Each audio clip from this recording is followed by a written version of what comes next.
हा जो संभ्रम आहे हा टोटल दत्तवाड जिल्हा परिषद मतदारसंघातील आमदार साहेबांच्या गटामध्ये आहे आणि जे आता आमदार साहेबांना मानणार आहेत ते आहेत आणि आमचे छत्रपती ग्रुपचे त्यांच्यामध्ये पण आहे संभ्रम. आधी पण आमदार साहेबांसोबत होतो, आत्ता पण आहे आणि उद्या पण असणार, पुढं पण असणार. तसं आम्ही इथं लढू, जिंकू आणि परत आमदार साहेबांबरोबरच येऊ. काही अडचणी झाल्या असतील त्यामुळे इथं दुविधा मनस्थिती झाली असेल. आमदार साहेबांचा गट आघाडी म्हणून काम करणारा एक कट्टर वर्ग आहे, त्यांनी आपण अभ्यास करावा. 100% विनिंग व्हायचं असेल तर 2%ला पण 98% मध्ये टाकलं पाहिजे. गुलाल आल्यानंतर ती सीट आमदार साहेबांचीच आहे. यावेळेला असं न करता तुम्ही ताकदीनं लढा, मतदारांपर्यंत पोचा, मतदार तुमच्या बाजूने आहे आणि तुमच्या बाजूनेच कौल जाणार. हे एकंदरीत ही परिस्थिती आता दत्तवाड जिल्हा परिषद मतदारसंघाची आहे. पण त्याने आणि आम्ही वेगळे वेगळे झालो की मग संभ्रम अवस्था आहे.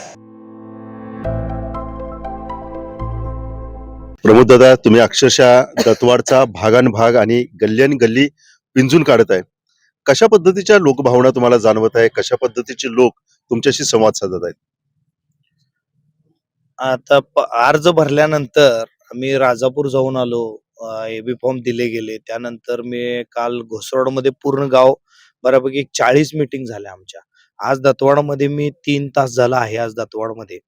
तर असं नवे दानवाड गेलो, म्हणजे बऱ्यापैकी टाकळवाडीची पण आता एवढ्या रात्रीचे 9 सव्वा 9 वाजले तरी टाकळवाडीमध्ये मीटिंग आहे आता. म्हणजे एकंदरीत आम्ही फिरत असताना लोकभावना बघतोय.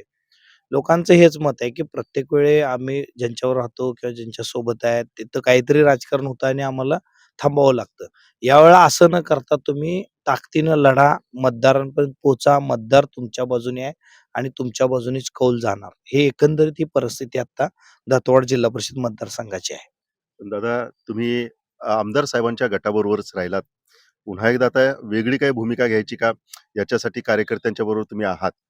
लोक मतदार म्हणत आहेत की नेहमीच तुमच्यावरती अन्याय झालाय.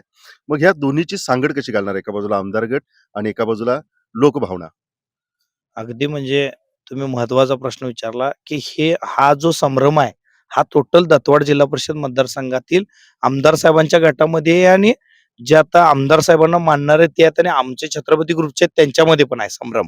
तर याचं काय एक आज पण आम्ही आधी पण आमदार साहेबांसोबत होतो, आत्ता पण आहे आणि उद्या पण असणार, पुढं पण असणार.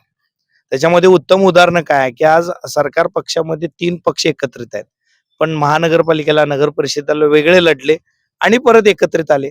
तसं आम्ही इथं लढू, जिंकू आणि परत आमदार साहेबांबरोबरच येऊ. आमदार साहेबांचा आम्हाला आमदार साहेब पाहिजेत. असे आमदार शिरोळ तालुक्यामध्ये ज्यांनी नेतृत्व करताना बहुजनांना एकत्रित केलं, सर्व धर्म जातीमध्ये तिकीट वाटप व्यवस्थित केली. त्यांनी करत असताना प्रत्येक वेगवेगळ्या मतदारसंघामध्ये ज्याला त्याला न्याय दिला. पण त्यांच्या काही अडचणी झाल्या असतील, मी परवा पण बोललो, आज पण बोलतो, काही अडचणी झाल्या असतील त्यामुळे इथं दुविधा मनस्थिती झाली असेल. पण आमदार साहेबांनी किंवा त्या आमदार साहेबांच्या गटामध्ये आमदार साहेबांचा गट आघाडी म्हणून काम करणारा एक कट्टर वर्ग आहे, त्यांनी आपण अभ्यास करावा. ते सुद्धा मला आज म्हणतायत. मी आज असं म्हणेन की समजा आमदार साहेबांची ताकद 90% आहे, 10% तर आम्ही आहे, 98% आमदार साहेबांची ताकद आहे, 2% तरी आम्ही आहे. 100% विनिंग व्हायचं असेल तर 2%ला पण 98% मध्ये टाकलं पाहिजे. म्हणजे त्याने आणि आम्ही एक असल्यानंतर गुलाल आहे, पण त्याने आणि आम्ही वेगळे वेगळे झालो की मग संभ्रम अवस्था आहे मतदारांची. आणि हे आजही सांगतो, तुमच्या प्रश्नाचं उत्तर, आम्ही आमदार साहेबांबरोबरच आहे आणि आम्ही आमदार साहेबांसोबतच राहणार. कारण का वरती शिंदे साहेब आहेत राज्यात, ज्यांनी खूप कामं केलेत. खाली आमदार साहेब आहेत जे शिंदे साहेबांच्या विचारधारेचं काम करतायत. त्यामुळे आम्ही त्यांच्याच सोबत आहे. कोल्हापूर जिल्ह्यामध्ये आहे, शिरोळ तालुक्यामध्ये आहे, महाराष्ट्रामध्ये आहे. त्यामुळे आज मैत्रीपूर्ण लढत होत आहे.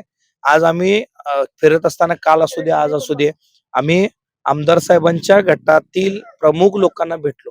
त्यांची सुद्धा ही भावना आहे की आमदार साहेबांनी तुम्हाला तिकीट दिलं पाहिजे होतं, उमेदवारी तुमच्याच उमेदवाराला सौ पूजाताई पाटीलला आली पाहिजे होती. ही आमदार साहेबांच्या गटातील सुद्धा माणसांचं म्हणणं आहे. आज सुद्धा आमदार साहेबांच्या गटाची माणसं आमदार साहेबांकडे जात आहेत की प्रमोद पाटलांचीच उमेदवारी योग्य होती म्हणून.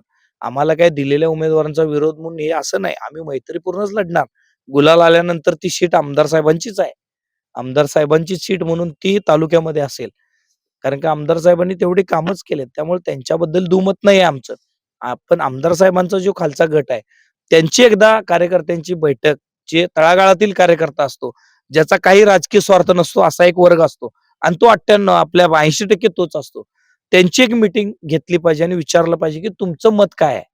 जोपर्यंत तळागाळातील कार्यकर्त्यांचं मत जापचून घेणार नाहीत आमदार साहेब, तोपर्यंत त्यांना पण लक्षात येणार नाही की दत्तवाड जिल्हा परिषद मतदारसंघातील लोकांची भावना काय. म्हणजे दादा एक शेवटचाच प्रश्न, म्हणजे तुम्ही अजूनही आशावादी आहात, अजून एक 2 दिवस आहेत. ही जी काही कोंडी आहे, हां, म्हणजे एक दबाव कार्यकर्त्यांचा आहे, हां, तुमच्यावरती आहे आणि आमदार साहेबांच्या वरती पण आहे. हां, तर ही कुठेतरी कोंडी फुटेल हां, आणि समजा कोंडी नाही फुटली, जसं तुम्ही म्हणालात, की हां, त्यांच्यावरती काहीतरी कारण असेल त्याच्यामुळे ते होऊ शकलं नसेल. पण समजा ते नाही झालं, तर हां. दुसरा प्रश्न आहे, की मग मैत्रीपूर्ण लढत करून पोस्ट इलेक्शन नंतर एकत्र येण्याची तुमची सगळ्या शक्यता आहेत. नक्की, नक्की, नक्की. माझं तेच मत आहे, की जरी लढलो तरी मैत्रीपूर्ण लढेन. गुलाल घेतला तरी आमदार साहेबांचा उमेदवार म्हणूनच घेईन आणि गुलाल घेऊन आमदार साहेबांकडेच जाईन आणि त्यांच्यासोबतच आम्ही राहीन. म्हणजे एकंदरीत परिस्थिती तशी आहे. मी म्हणतोय असं नाही. सर्वसामान्य कार्यकर्ता जो एक एक वोट बँक आहे, म्हणजे एक मतदार आहेत. त्याच्यामध्ये आमच्याबद्दलची सहानुभूती, सिंपत्ती आहे. कारण का बऱ्याच वेळा आमच्यावर अन्याय झालाय. आमचंच खच्चीकरण झालंय. त्याच्यामध्ये मी असं म्हणत नाही, की त्यांनी केलं, ह्यांनी केलं. पण त्या-त्यावेळचे काहीतरी समीकरण असतील. पण लोकभावना आमच्या बाजूने आहे ना. मतदारांची भावना आमच्या बाजूने आहे. आणि मी मतदारांना हात जोडून ही विनंती करतोय, की आमचं काही गणित चुकलंय का? आमच्या काही गणितात फरक पडलाय का? म्हणून असं होतंय का? पण आमचा काही काळ असेल, तो संघर्षातून पुढे जायचा असेल, त्यामुळे ते घडत असेल, तर आम्ही तो संघर्ष करू. मैत्रीपूर्ण लढू, गुलालही घेऊ आणि आमदार साहेबांकडेच जाऊ. तर एकंदरीतच एक राजकीय कोंडी आहे.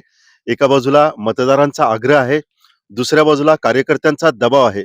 आता हा दबाव किंवा ही राजकीय कोंडी कशी फुटणार याकडे सगळ्यांचंच लक्ष आहे. समजा ही राजकीय कोंडी नाही फुटली, तर आम्ही गुलाल उधळणार, पण तो गुलाल आमदार साहेबांचाच असेल आणि बाकीच्या सगळ्या गोष्टी जनतेच्या हातामध्ये. येणाऱ्या दिवसामध्ये दत्तवाडचं राजकारण कोणत्या टप्प्यावरती जाणार, ही कोंडी कशी फुटणार, कार्यकर्त्यांचा दबाव जो आहे, मतदारांच्या ज्या भावना आहेत त्या कामी येणार का, हे पाहणं खूप महत्त्वाचं ठरणार आहे.